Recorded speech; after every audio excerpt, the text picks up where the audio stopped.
Quand on voit ton résultat, on doit voir ton Dieu. Lorsque les chrétiens n'ont pas cette conscience-là, ils croient que Dieu leur donne travail juste pour avoir l'argent. Partout où Dieu te met, c'est une position stratégique pour le servir. Même l'école où tu as été mis, l'école où tu as été orienté, c'est une position stratégique pour le servir. Tu as du sel. Ne me dis pas qu'il y a du sel dans la sauce et puis le goût ne change pas. Ne me dis pas qu'ils ont allumé la lumière quelque part et puis il fait noir. Quand tu es quelque part, il y a un effet. C'est la raison pour laquelle Luc 4, verset 18, Jésus dit, l'Esprit du Seigneur est sur moi parce qu'il m'a oint pour.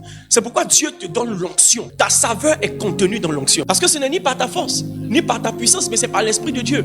Il suffit que tu te disposes. Là où tu vas t'utiliser. Et lorsque tu es dans l'église aussi, il faut que tu serves Dieu. Il n'y a pas de fidèle dans l'église. Genre, moi, je viens le dimanche, je retourne. Non, tu dois avoir dans ton église. Et même si tu n'as pas de fonction officielle, le rôle de toute personne dans une famille, c'est de faire grandir la famille. Donc, le rôle, en fait, c'est quoi? C'est de pouvoir multiplier. Tu peux pas être dans une église et puis ne pas être intéressé à voir l'église grandir. Quel était le mandat des fils de Noé? C'était pas forcément de construire l'arche, mais de l'aider à rassembler toutes les bêtes. Tu peux pas être dans une église et tu n'invites pas le dimanche. Tu viens seul, tu pars seul et tu es content. Et tu aimes ce cantique-là. Combattons Satan sans fusil et sans épée. Combattons Satan sans fusil. Mais tu n'as pas besoin de combattre Satan. Parce que le véritable combat spirituel, c'est libérer les âmes. Arrêtez de critiquer les gens que vous voyez dans le monde. Priez pour leur salut et œuvrez pour leur salut.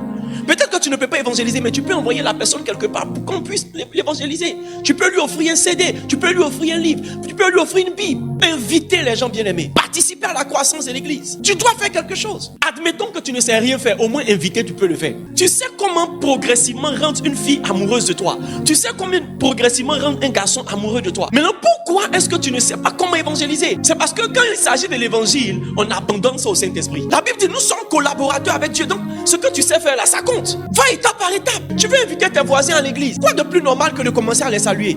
Relation de bon voisinage. Et puis après maintenant, quand tu as gagné leur cœur, tu peux maintenant les inviter. Procéder intentionnellement, inviter, participer. Sentez-vous peiner quand l'église diminue. Vous savez, la croissance même d'une église ne vient pas par l'évangélisation. La croissance d'une église vient par les invitations de chaque membre. La capacité de chaque membre à produire du fruit. La Bible dit un grain va porter 30, un autre va porter 60, un autre va porter 100. Demande à quelqu'un, tu as porté combien?